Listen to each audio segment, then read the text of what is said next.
तो अभी हम बात करेंगे मिथुन लगन के चौथे भाव में अगर आपका कोई भी ग्रह सूर्य के द्वारा अस्त हो रहा है तो इसका कैसा परिणाम आप लोगों को देखने को मिलेगा। देखिए आपका जो सूर्य है इस तरीके से स्थित हो सकता है आपके चार्ट में, या फिर वो थर्ड हाउस में, या फिर आपका वो फिफ्थ में भी हो सकता है, लेकिन जो आपका अस्त ग्रह है वो इस फोर्थ हाउस में होना चाहिए। अब आपको हमेशा डिग्री डिफरेंस चेक करना ही है कि सूर्य से कोई भी ग्रह अगर आपका अस्त है तो कितना क्लोज है। साथ साथ में आपको ये भी चेक करना है कि जो आपका बुध है, बुध आपके चार्ट में कहाँ पर है और सूर्य की स्थिति यहाँ कैसी है, सूर्य कितना बली है यहाँ पर। अब सबसे पहले हम यहाँ सूर्य को ही देख लेते हैं। सूर्य आपका थर्ड लॉर्ड है, थर्ड लॉर्ड होकर वो अपने मित्र बुध की राशि में है, तो यहाँ सूर्य को हम अच्छा ही मानेंगे, प्रबल ही माना जाएगा, और फिर केंद्र में भी आ गए हैं, इस वजह से सूर्य आपके लिए अच्छा माना जाएगा। अब यहाँ पे हम सबसे पहले लेंगे शनि को। अगर शनि आपका सूर्य के द्वारा अस्त है तो वैसे देखा जाए तो शनि के लिए ये मित्र का घर है अपना, लेकिन शनि का यहाँ पर अस्त होना ये दिखाता है कि आपको एक तो करियर में अच्छी सफलता मिलेगी, इसके अलावा अब आपको डिले नहीं होगा, आपको बहुत ज़्यादा हार्ड वर्क भी नहीं करना पड़ेगा, आपका फैमिली का सपोर्ट आपको बहुत अच्छा रहेगा, माता-पिता का आपको अच्छा सपोर्ट रहेगा। साथ ही ऐसा हो सकता है कि शुरुआती समय में जब आपने जन्म लिया, उस समय आपकी पारिवारिक स्थिति उतनी ज़्यादा सुदृढ़ नहीं थी, अच्छी नहीं थी, लेकिन कुछ पारिवारिक ऐसी परंपराएँ हो सकती हैं जो आज भी चल रही होती हैं। इसके अलावा यहाँ पर शनि अस्त हो रहा है तो निश्चित रूप से आपका भाग्य बहुत ज़्यादा साथ देने लगेगा और आपको कुछ सडन इनकम यानी बिना मेहनत किए कुछ इनकम भी हो सकती है। आपको अपने बचत और निवेश से संबंधित निर्णयों पर अवश्य ध्यान देना चाहिए। अब अगर शनि अस्त हो रहे हैं तो शनि अस्त होने की वजह से जो करियर में डिले होता है आपको वो डिले नहीं होगा, आपको सही समय पे सक्सेस मिलेगी, आपको अर्ली एज में सफलता मिलेगी, आपको नाम और अपना पहचान बनाना ईजी हो जाएगा। इसके अलावा आपको करियर में आपको जॉब ज्वाइन करने के बाद में अच्छी सैलरी, एक अच्छी पोस्ट मिल सकती है, और इवन ऐसा पॉसिबल है कि आप बहुत अच्छी सरकारी जॉब में होंगे। तो यहाँ पे हालांकि आप एफर्ट करेंगे बट उतना ज़्यादा एफर्ट और उतना ज़्यादा डिले का सामना नहीं करना पड़ेगा। फिर हम यहाँ बुध को लेंगे। बुध अगर यहाँ अस्त हो जाते हैं तो बुध का ये हालांकि खुद का ही घर है, बट सूर्य थर्ड लॉर्ड है। सूर्य थर्ड लॉर्ड होकर जब भी बुध को अस्त कर देते हैं, ऐसे केस में आपको सरकारी जॉब मिलने की संभावना बहुत तीव्र बन जाती है, बहुत ज़्यादा बन जाती है। जहाँ तक अपनी डोमेस्टिक लाइफ और अपनी जो करियर है उसमें एक बैलेंस लेके चलता है हमेशा, जहाँ तक काफ़ी नेम फेम कमा सकता है, राजनीति में जा सकता है या टीचिंग के फील्ड में जा सकता है। साथ ही साथ जहाँ तक अपनी डोमेस्टिक लाइफ को काफ़ी अच्छे से संभालेगा, अपने घर परिवार का हमेशा पूरा ध्यान रखेगा। बुध अगर अस्त हो रहे हैं इसका मतलब जातक का कम्युनिकेशन बहुत ही कमाल का होगा, क्योंकि सूर्य थर्ड लॉर्ड है और जातक में बहुत ज़्यादा एबिलिटी होगी, जातक मल्टी टैलेंटेड होगा, अपना डिसीजन बार बार बदलेगा नहीं, जातक बहुत ज़्यादा स्ट्रांग होगा, इनर सेंस उसको बहुत अच्छा होगा। इसके अलावा जातक को किसी भी प्रकार से हम देखें तो थोड़ा डोमिनेटिंग स्वभाव जरूर नजर आ सकता है, लेकिन यहाँ पर जातक के पास बहुत सारा टैलेंट होगा तो जातक किसी भी समस्या का हल जल्दी कर लेगा अपनी लाइफ में, और काफ़ी ज़्यादा एनालिटिकल होगा। जातक अपनी एजुकेशन में काफ़ी अच्छा करेगा, इवन उसके पास हायर एजुकेशन भी हो सकती है। साथ ही साथ ऐसा जातक हमेशा अर्ली लाइफ में ही सक्सेसफुल हो जाएगा अपने करियर को लेते हुए। तो ये कुछ संभावनाएं बनेंगी। अब बात ये भी है कि आपका बुध है वो फोर्थ लॉर्ड भी है, तो फोर्थ लॉर्ड होने की वजह से आप अपना घर, संपत्ति, ये सब बहुत जल्दी बना सकेंगे अपनी लाइफ में। उसके बाद हम यहाँ देखेंगे मंगल को।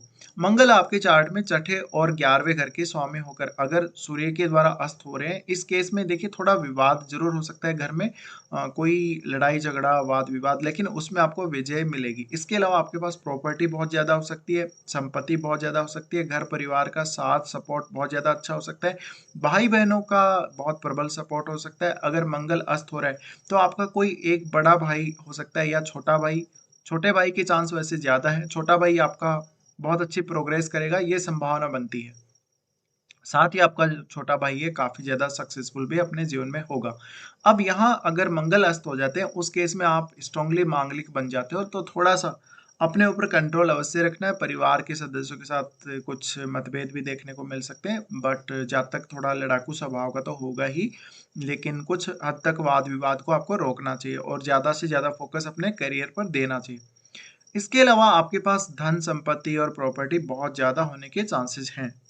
उसके बाद हम यहाँ पर लेंगे बृहस्पति को। अगर बृहस्पति आपका सूर्य के द्वारा अस्त हो रहा है तो सबसे पहले तो बृहस्पति यहाँ अपने से जस्ट ऑपोजिट बैठा है, और क्योंकि एक केंद्र भाव और ये दूसरा केंद्र भाव, दोनों केंद्र भावों का स्वामी होकर जब वो यहाँ अस्त हो रहा है तो ऐसे में आपको सरकारी क्षेत्र से लिंक बनने के चांसेस बहुत ज्यादा है।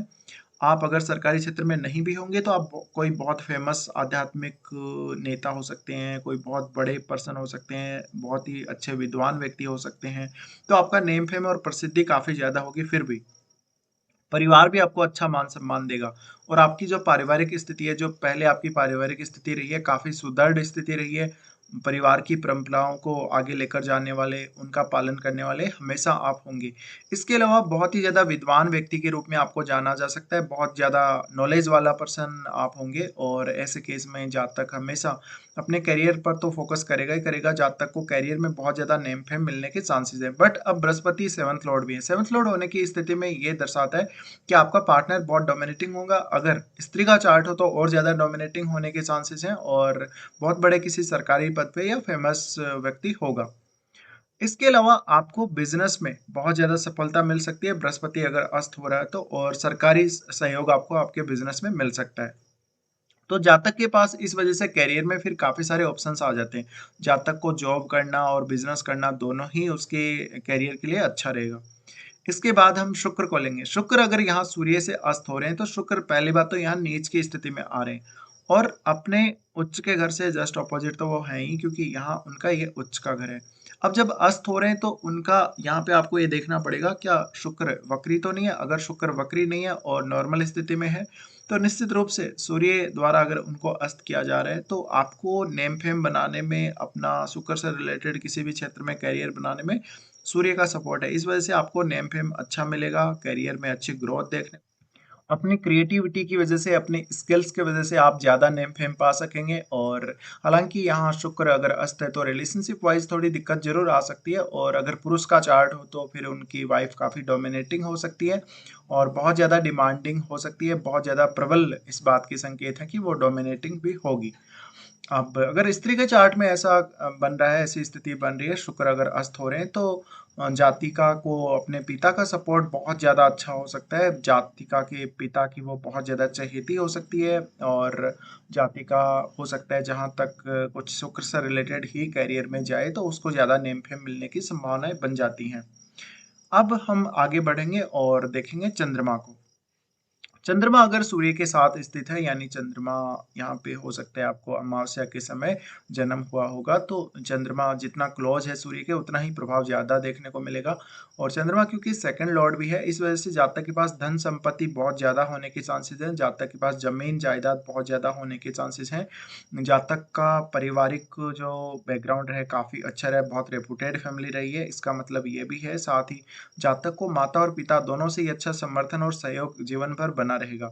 जातक को एक एक अच्छा नेम फेम मिल सकता है अपनी फैमिली के बैकग्राउंड की वजह से। फैमिली की कोई ऐसी पहचान जातक के रही होगी जिस वजह से जातक को आगे चलकर बहुत अच्छा नेम फेम मिलेगा, या फिर जातक को उसकी फैमिली की वजह से जाना पहचाना जा सकता है। साथ ही साथ ये स्थिति में चंद्रमा अगर सूर्य के साथ स्थित है तो जातक बहुत ज्यादा इमोशनल नहीं होगा, फैमिली के साथ ओवरली अटैचमेंट उसकी नहीं होगी। जातक बहुत ही बैलेंस्ड होगा और वो अपने डिसीजंस को बार बार बदलेगा नहीं, इमोशनली परेशान नहीं होगा, इमोशनली काफ़ी स्ट्रोंग होगा और उसके बहुत ज़्यादा क्रिएटिव होने के चांसेस हैं। अपने शुरुआती समय में उसको माता पिता का बहुत अच्छा केयर मिला होगा, ये दिखाता है। इसके अलावा देखा जाए तो फिर दोनों ही ग्रहों की दृष्टि क्योंकि 10th हाउस पर पड़ेगी, तो ऐसा कोई क्रिएटिव टैलेंट वाला क्षेत्र आप चुन सकते हैं फिर अपने करियर में। तो ये कुछ प्रभाव हैं जो आपको देखने को मिलेंगे आपके मिथुन लगन के चौथे भाव में। फिलहाल वीडियो देखने के लिए धन्यवाद।